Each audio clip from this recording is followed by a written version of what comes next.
여러분, 오늘 아침에도 식사 마치시고 영양제나 처방약 한 움큼 챙겨 드셨죠? 건강을 위해 정성껏 약도 먹고 몸에 좋다는 음식도 챙겨 드시는데 이상하게 몸이 더 무겁고 가끔 심장이 두근거리거나 자도 피곤하지는 않으셨나요?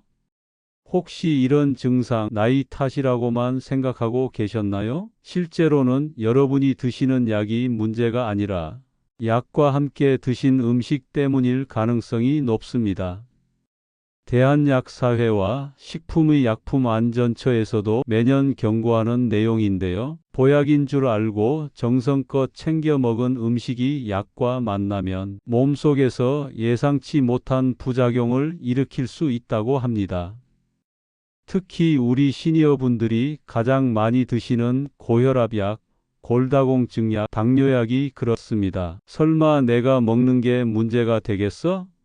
라고 생각하시겠지만 서울대학교 병원 응급의료센터 자료에 따르면 약물 부작용으로 응급실에 오시는 분들 중 상당수가 이런 약물 음식 상호작용을 모르셨던 경우라고 합니다. 오늘 영상은 평소보다 조금 길지만 여러분의 건강과 직결된 정보이니 꼭 끝까지 시청해 주세요. 오늘 영상 끝까지 안 보시면 여러분의 정성어린 건강관리가 오히려 효과를 못 볼 수 있습니다. 지금 바로 확인해 보시죠. 우리나라 65세 이상 어르신 중 절반 이상이 고혈압 관리를 받고 계십니다. 혈압약 드시는 분들이 가장 많이 듣는 조언이 나트륨을 줄이고 칼륨을 많이 먹으라는 말이죠.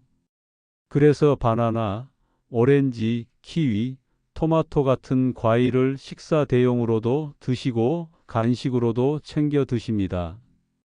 그런데 여기서 정말 주의하셔야 할 게 있습니다. 모든 혈압약이 그런 건 아니지만 시니어분들이 많이 처방받으시는 AC 억제제나 안지오텐신, 수용체 차단제, 그리고 칼륨 보존성 이뇨제를 드시는 분들은 과일 섭취량을 조절하셔야 합니다. 왜 그럴까요? 우리 몸은 원래 칼륨이 들어오면 신장을 통해 소변으로 배출합니다. 하지만 이런 종류의 혈압약들은 혈압을 조절하는 과정에서 칼륨이 몸 밖으로 나가는 것을 억제하는 작용을 합니다. 그런데 여기에 칼륨이 풍부한 바나나나 토마토, 키위를 하루에 여러 개 드시게 되면 어떻게 될까요? 우리 혈액 속에 칼륨이 정상 수치보다 많아지는 고칼륨 혈증 상태가 될 수 있습니다. 칼륨이 적당하면 근육 기능에 좋지만 혈중 농도가 너무 높아지면 문제가 됩니다. 삼성서울병원 순환기내과에 따르면 처음에는 손발이 저리거나 힘이 빠지는 증상으로 시작하지만 심해지면 가슴이 답답하고 숨이 가빠지다가 심장 박동이 불규칙해지는 부정맥으로 이어질 수 있다고 합니다. 실제로 병원에서는 혈압약 드시는 어르신들이 갑자기 무기력증을 호소하시면 복용 중인 약물과 식단을 확인한다고 합니다. 그렇다면 어떻게 해야 할까요? 지금 당장 약 봉투나 처방전을 확인하시거나 약사님께 제 혈압약이 칼륨 수치에 영향을 주는 약인가요? 라고 꼭 물어보세요. 만약 그렇다면 칼륨이 풍부한 과일은 하루에 작은 크기로 1개에서 2개 정도로만 드시고 반드시 정기적으로 혈액 검사를 통해 칼륨 수치를 확인하시는 것이 안전합니다. 두 번째는 뼈 건강을 지키려는 우리 어르신들이 흔히 하시는 실수입니다. 골다공증 약이나 칼슘제를 드실 때 뼈에 좋으니까 우유랑 같이 먹으면 흡수가 더 잘 되겠지? 하고 우유 한 잔과 함께 약을 드시는 경우가 많습니다. 안타깝게도 이건 정말 약 효과를 크게 떨어뜨리는 방법입니다. 골다공증 약의 주성분인 비스포스포네이트는 흡수율이 원래 1%에서 5%로 매우 낮은 약입니다. 대한골대사학회 자료에 따르면 이 성분은 입자 구조가 매우 예민해서 칼슘, 마그네슘, 철분 같은 미네랄 성분과 만나면 화학적으로 결합해 버린다고 합니다. 우유 속의 칼슘, 요거트 속의 미네랄과 만나면 몸에 흡수되기도 전에 서로 결합해서 우리 몸이 흡수할 수 없는 복합체로 변해버립니다. 결국 비싼 약은 제대로 흡수되지 못한 채 대변으로 배출되고 우리 뼈는 제대로 된 치료 효과를 못 받게 되는 거죠. 게다가 이 약은 식도 점막을 자극하는 성질이 있어서 제대로 내려가지 않고 식도에 오래 머물면 식도염을 일으킬 수 있습니다. 그래서 식품의약품안전처에서도 골다공증 약은 반드시 이렇게 드시라고 권고합니다. 첫째, 아침 기상 직후 공복 상태에서 드셔야 합니다. 둘째, 약은 반드시 물 200ml 이상과 함께 드셔야 합니다. 보리차나 옥수수차도 피하시고 순수한 물만 드세요. 셋째, 약을 드신 후 최소 30분에서 1시간은 눕지 마시고 앉거나 서 있으세요.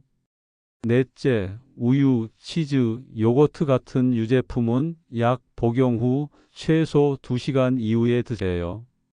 다섯째, 칼슘 보충제도 같은 시간에 드시지 마시고 저녁에 따로 드시는 것이 좋습니다. 세 번째는 우리 어르신들이 특히 주의하셔야 할 내용입니다. 무릎 아프고 허리 아플 때 약국에서 쉽게 구입하시는 소염 진통제, 그리고 집에서 직접 만들어 드시는 각종 건강즙 이야기입니다.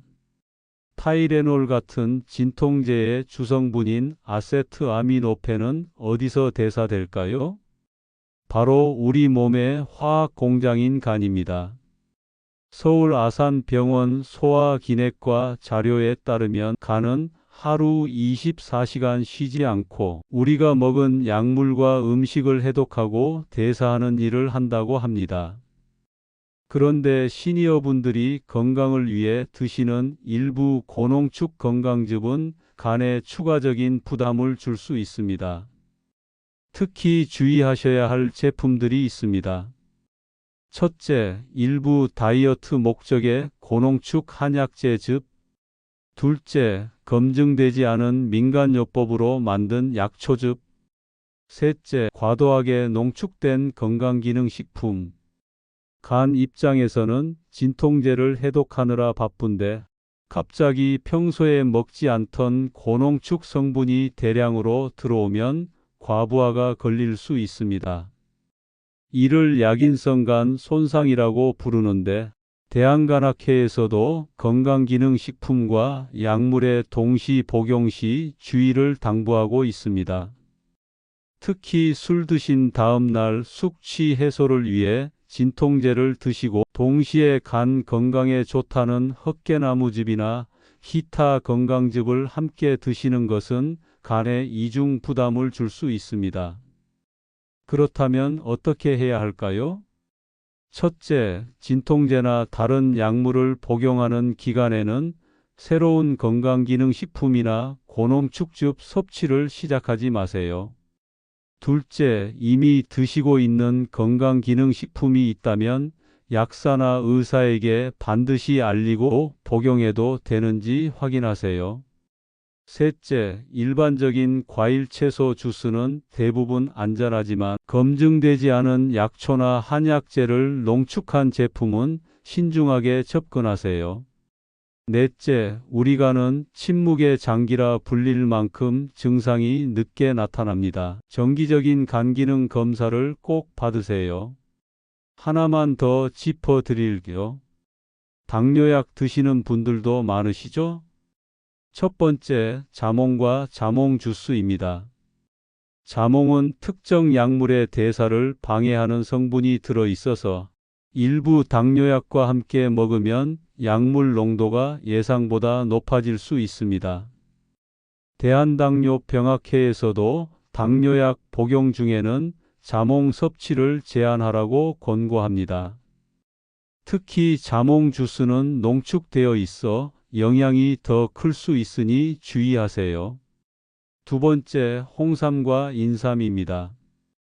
홍삼은 건강에 좋다고 알려져 있지만 일부 연구에서는 당뇨약과 함께 복용 시 혈당 조절에 영향을 줄 수 있다고 보고되었습니다. 혈당이 예상보다 낮아지거나 높아질 수 있어서 드시기 전에 반드시 담당 의사와 상담이 필요합니다. 세 번째, 술입니다. 당뇨약 복용 중 음주는 저혈당을 유발할 수 있습니다. 특히 설포닐 유레아 계열의 당뇨약을 드시는 분들은 공복에 술을 드시면 위험할 수 있으니 각별히 주의하세요. 중요한 것은 이런 식품들이 절대 먹으면 안 된다는 게 아니라 복용 중인 약과의 상호작용을 알고 조절해야 한다는 것입니다. 오늘 긴 시간 동안 우리 몸을 지키는 약이 제 역할을 못하게 만드는 음식궁합에 대해 살펴봤습니다.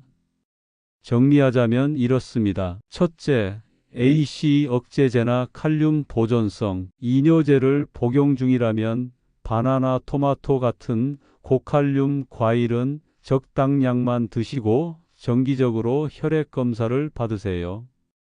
둘째, 골다공증 약은 반드시 아침 공복에 맹물 1컵 가득과 함께 드시고 유제품은 2시간 후에 드세요.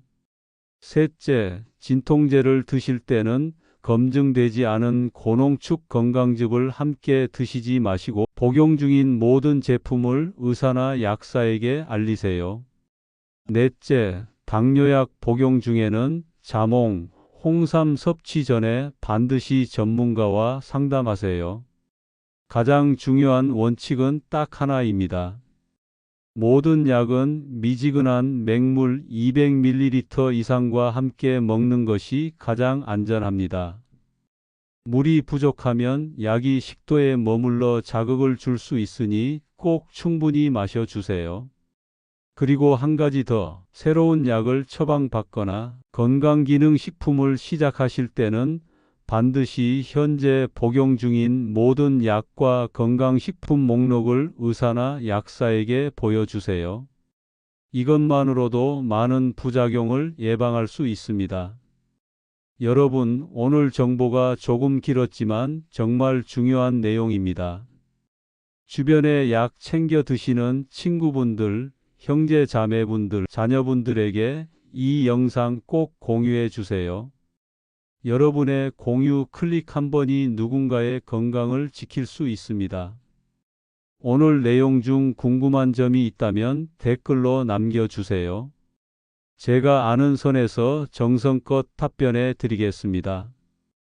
구독과 좋아요는 제가 더 정확하고 유용한 정보를 공부해서 가져오는 원동력이 됩니다. 오늘도 건강하고 활기찬 하루 되시길 바랍니다.